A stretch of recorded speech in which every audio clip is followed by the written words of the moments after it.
तो सिर्फ और सिर्फ झारखंड है। लेकिन यहाँ भी अगर अन्य राज्यों के लोगों का बसवासाव होगा, वे लोग अगर यहाँ प्रवेश करेंगे, वे लोग अगर यहाँ अतिक्रमण करेंगे, तो यहाँ के लोग कहाँ जाएंगे? यहाँ के लोग कहाँ खाएंगे? यहाँ के लोग रोजी रोजगार कहाँ करेंगे? आप देख सकते हैं, अभी हम लोग रास्ते से आ रहे थे, बड़े बड़े पत्थर का खदान चल रहा है, बड़े बड़े माइंस चल रहे हैं। तो कहीं कोयला का खदान चल रहा है, कहीं कोयले की निकासी है, तो कोडरमा में अपराध का मामला है, तो जमशेदपुर घाटीला के क्षेत्रों में, तो भाटीवाला के क्षेत्रों में यूरेनियम का मामला है। लेकिन सब मैक्सिमम बाहर के लोग, मैक्सिमम बाहर के लोग। तो भाई ये राज्य क्यों बना था? क्या है इस राज्य का निर्माण हुआ था? क्यों इतनी शहादतें दी गई? क्यों हमने जेल का यात्रा सहा? क्यों हमारे घर परिवार उतरे? क्यों हमारे माताओं बहनों का बहुत दुखी हुआ? इसलिए कि अन्य राज्यों के लोग यहाँ हमने, यानी साफ शब्दों में कहा जाए, स्वतंत्र भारत का एक गुलाम राज्य है। भारत देश स्वतंत्र है, ये बात इसमें सच्चाई है, उसमें भी देश के पूंजीपतियों का गुलाम है। भगत सिंह ने वही कहा था कि आजादी तो हम अंग्रेजों से छीन लेंगे, आजादी हम अंग्रेजों से तो ले लेंगे, लेकिन क्या ये आजादी गांव, गरीब, खेत, किसान, मजदूर तक जाएगी या फिर चंद मुट्ठी भर अमीरों के जेब में होगी? आप देख सकते हैं कोरोना काल में जो उद्योगपति 105 रैंक पर था, आज प्रधानमंत्री की कृपा से वो 4थे रैंक पे होगा। भले प्रधानमंत्री कह रहे कि वो शादी से मैंने उनका बच्चा नहीं है, लेकिन लोग तो कहेंगे वे गोद भाई को बच्चा कहेगा, जो बच्चा को गोद नहीं है, जो आज देश में लगातार तरक्की कर रहे हैं। तो आज ये स्थिति देश की भी है और वही स्थिति आज झारखंड की है। चंद मुट्ठी भर लोग जो बाहर से आए हैं, जिनका इस माटी से कोई सरोकार नहीं है, ना वो इस माटी के लोग हैं, लेकिन आज इस राज्य को चला रहे हैं। ये बात हम मानते हैं कि राज्य के मुखिया हैं, वो आदिवासी समाज से संबंध रखते हैं। उनके पिताजी आदरणीय गुरु जी, उन्होंने संघर्ष किया था, उनका संघर्ष हम लोगों ने करीब से देखा है। क्योंकि तो गुरु जी नाम ही हमारे विधानसभा टिंडी से दिया गया, हम टुंडी से आते हैं, हमने देखा है, हमारे पूर्वजों ने उनके संघर्ष को देखा है। लेकिन आज हेमंत बाबू कहीं न कहीं केवल आदिवासियत के नाम पर सरकार को चला रहे हैं। और कुछ दिन पहले देखें, शहरीकरण की आड़ में एक आदिवासी बहन का घर उजाड़ दिया जाता है। और साफ शब्दों में कहें, आदरणीय जयपाल सिंह मुंडा ने साफ साफ कहा था आज से 70 साल पहले कि उन्होंने भरे संसद के भीतर कहा था कि अध्यक्ष महोदय, जिसे आप विकास कहते हैं, जिसे आप विकास समझते हैं, वो हम सभी के लिए कब्रगाह साबित होगा। हम झारखंडवासी, हम आदिवासियों के लिए वह कब्रगाह साबित होगा। आपके लिए विकास का मतलब बड़ी बड़ी सड़कें, आपके लिए विकास का मतलब बड़ा बड़ा फैक्ट्रियां, आपके लिए विकास का मतलब बड़ी बड़ी डैमें। आज उन डैमों से, उन फैक्ट्रियों से, उन सड़कों से हमारा केवल और केवल विनाश हुआ है, केवल और केवल हमारी जमीनें गई हैं और हमारा विस्थापन हुआ। आज ये स्थिति हमारी है। इस स्थिति से हमें 70 साल पहले आदरणीय जयपाल सिंह मुंडा ने हमें परिचय करवा दिया था कि आप जिसे विकास करते हैं वो हमारे लिए विनाश होगा। हमारे विनोद बाबू भी कहते थे कि झारखंड राज्य हम इन 2 दिन में अलग कर लेब, लेकिन चले तो क्या संभाल के रख दो के। इस राज्य को चलाएगा कौन? इस राज्य को संभाल के रखेगा कौन? आज भी देखिए, भले मुख्यमंत्री, उनके मंत्री में बैठे लोग झारखंड के हैं, लेकिन चलाने वाले कौन है? हुगली नदी के सुप्रियो भट्टाचार्य, उनकी पत्नी जेपीएससी की अध्यक्ष है, एक खून उनका नहीं बहा है। और माननीय की पत्नी राज्य की सर्वोच्च नौकरी की संस्था जेपीएससी की चेयरमैन है। ये दुर्भाग्य हमारे राज्य का है। और इस राज्य को कौन चला रहे हैं? एक तो हुगली नदी है, दूसरा आपका गंगा नदी पार पिंटू श्रीवास्तव, टूटा आगे बदल कर सुप्रियो भट्टाचार्य हो या पिंटू श्रीवास्तव हो, इनके बदल पर कितनी लाठियां टूटी है, इनके परिवार से कितने लोग जेल का यात्रा रहा है, ये कितना इंतजार चल रहा है, और आज ये लोग केवल और केवल राज्य को चला रहे हैं। इसलिए आज ये लड़ाई बहुत जरूरी है। ये लड़ाई है 1932 के अभियान के आधार पर स्थानीय नीति। मैक्सिमम झारखंड में 1932 तक सर्वे हो चुका था। मुझे लगता है शायद आपके गुमला में 1932 का एक अभियान चल रहा होगा। मैक्सिमम झारखंड में 1932 के आधार पर सर्वे हुआ था। बहुत सारे लोग कहते हैं कि भाई ये 1932 का मुद्दा तो अंग्रेजों के टाइम का है, हम लोग इस मुद्दे को लेकर अभी क्यों लड़ाई कर रहे हैं? तो मैं युवा साथियों यही आपसे कहना चाहूंगा, मुद्दा अंग्रेजों के टाइम का हो चाहे मुगल के टाइम का हो, मुद्दा मुद्दा होता है। आप 32 की बात करते हैं, आज बगल में बिशुनपुर थाना है, माननीय थाना प्रभारी से मिलकर पूछिए कि मारपीट होने पर आप 107 लगाते हैं, माथा फोड़ने पे आप 307 लगाते हैं, आप हत्या होने पे 302 लगाते हैं। ये कानून कब के हैं? ये कानून भारतीय दंड संहिता इंडियन पेनल कोड 1860 के कानून।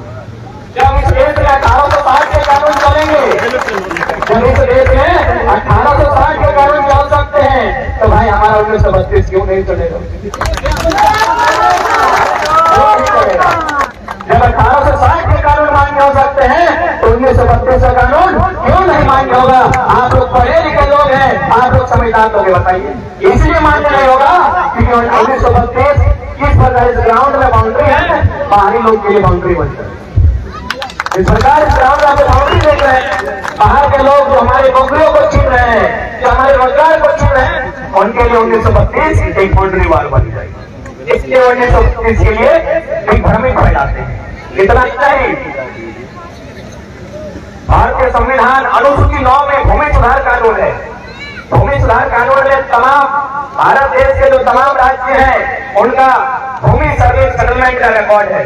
गुजरात का है, महाराष्ट्र है, तमाम राज्यों का है। उसी में 284 कानून है और 284 कानून में 209 नंबर में हमारा सीएनजी कानून का 3 को धारा है। मुझे लगता है यहाँ भी सीएनजी कानून ही मान्य है ना, बंगाल परगना में एसपीटी, बाकी से जगह पर सीएनजी कानून, यानी जहाँ खड़ा होगा अपने पास को रख रहे हैं, गुमला की सरजमी में भी सीएनजी कानून है। सीएनजी यानी छोटा नागपुर एनएचसीएल। जब वो कानून भारतीय संविधान की अनुसूची 9 में शामिल है और जो 1908 में बना है, तो फिर 1932 क्यों? 1908 में बना हुआ कानून है। 1908 में बना हुआ कानून भारतीय संविधान में शामिल भी है और चल भी रहा है। हालांकि लोग उल्लंघन कर रहे हैं क्योंकि डीसी बाहर का, एसडीएम बाहर का, एसडीओ बाहर का, वीडियो मैक्सिमम बाहर के आते हैं। तो भाई जाहिर सी बात है कि हमारे लोगों को हटा के बाहर के लोगों को यहाँ कैसे बताएंगे, उसी पर भी काम करता है कि कैसे इनकी जमीनों को लिया जाए, कैसे इन्हें जमीनों से बेदखल किया जाए, लगातार इसी पर वो चर्चा करने का काम करते हैं। उतना ही नहीं, हम तो ये भी कहना चाहेंगे, जिनको लगता है यदि अंग्रेजों के टाइम का कानून है इसीलिए भारत देश में नहीं चलेगा, तो हम नम्र निवेदन करना चाहेंगे, यदि अंग्रेजों का कानून नहीं चलेगा तो अंग्रेजों का कुछ भी नहीं चलना चाहिए उस हिसाब से। तो उस हिसाब से ट्रेन को हटा दीजिए, आप कुछ दूसरा ट्रांसपोर्ट खोजिए, क्योंकि ट्रेन भी अंग्रेजों का है। अरे भारत के लोगों ने बनाया क्या भाई? जो लोग बड़े बड़े डिग्री हाथ रहे हैं बताइए, और जिन्होंने बनाया आप उनको पिछले लोग बता दिए। दुनिया को टाटा से पहले यहाँ की असुर जनजाति ने लोहा कराना सिखाया, आपने जनजाति को संसार से विलुप्त कर दिया, उसकी भाषा उसकी परंपरा गिरकर इन लोगों ने कुछ बनाया देश में, तो उनको बोला ये लोग गए गुजरे लोग हैं, ये लोग गाँव देहात के लोग हैं। बाकी बताइए संपन्न लोगों ने क्या किया? एगो सुई तक नहीं बना भारत के लोग। उतना तो थोड़ी आप अंग्रेज का विरोध बाद में कीजिएगा। ये जो वकील लोग काला कोट बांधता था, उतना वहाँ काला कोट छोड़िए, ये जो जाति मानता है वो अंग्रेजों का कहना है, उसको हटा के भले दिखाइए। अंग्रेजों का कहना है, इंडिया की भारत और झारखंड की संस्कृति नहीं है, तो आप लोग टाइम नहीं खोल सके अंग्रेजों का, और आप बात 1932 की करते हैं। 1932 की बात इसलिए की जाती है कि 1932 का मतलब झारखंडी का ऊपर आना और बाकी लोग छूट जाना, बाकी लोग पीछे हट जाना। और ये बाहर के लोग कभी नहीं चाहेंगे और कतई नहीं चाहेंगे कि झारखंड के लोगों का विकास हो। आज क्या स्थिति है झारखंड की? मैं गुजरात विशेष कभी आया नहीं हूँ, मैं गिरिडीह और धनबाद की सीमा में रहता हूँ, जहाँ भारत का पहाड़ है, आप लोग सुने होंगे। वहाँ आज भी हमारे जो मूल लोग हैं, चाहे आदिवासी वर्ग हो, मूलवासी वर्ग हो, जो लोग हैं वो बगल के हाट आते हैं, वे आज भी अपना जीवन यापन पशुपाल पशुआन इनके माध्यम से करते हैं। और बाहर के लोग उसी जीटी रोड में जो एनएच दिल्ली से कलकत्ता जाती है, लाखों का कोयला चुरा कर बेचते हैं। ये स्थिति है हमारे साथ। आखिर कब तक ये स्थिति रहेगी? कब तक हम लोग दरबदर की ठोकरें खाते रहेंगे? कब तक हमें अपने राज्य में एक गुलाम की भांति जीना पड़ेगा? इसलिए आज ये लड़ाई जो आज पूरे झारखंड के मैक्सिमम क्षेत्रों में जा चुकी है, ये लड़ाई है नव निर्माण की, ये लड़ाई है झारखंड के हक अधिकार की। हमारे पास एक राज्य है, निश्चय ही हमारे पास झारखंड राज्य है, नक्शे से काट कर हमें एक राज्य मिला है, लेकिन हक अधिकार आज भी हमारे लोगों के पास है। आज बताइए कितने सेक्रेटरी बन गए झारखंड के लोग, कितने जिलों में कलेक्टर बन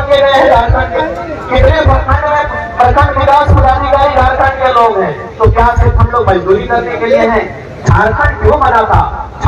इसीलिए बना था कि ये लोग भी जो हजारों सालों से शोषित है, वंचित है, इन्हें आगे आने का मौका मिले, इन्हें ऊपर उठने का मौका मिलेगा।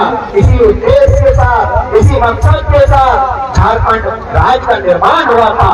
लेकिन आज दुर्भाग्य की बात करें, बहुत दर्द की बात है कि आज भी झारखंड को ऐसे लोग चला रहे हैं जिनका इस राज्य से कोई सरोकार नहीं है, जिनका इस राज्य से कोई वास्ता तक नहीं है, और आज इस राज्य को भी चला रहे हैं।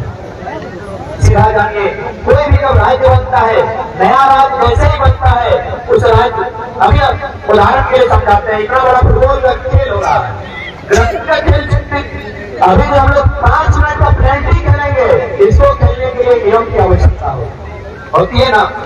पेनल्टी के खेल में नियम की आवश्यकता होती है कि रेफरी सिटी मारेंगे, कीपर रेडी होंगे, तब तुमको स्कोर करना है।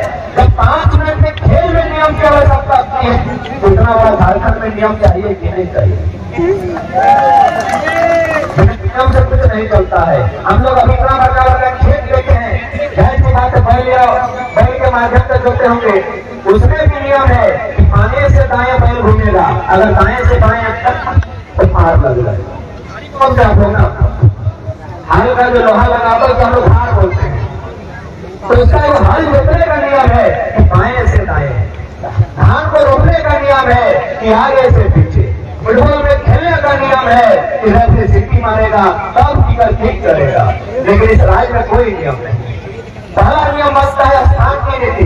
पढ़े लिखे युवा है, थोड़ा समझिएगा, कोई भी राज्य बन के नया बनता है, उसका पहला नियम आता है स्थान की नीति। यहाँ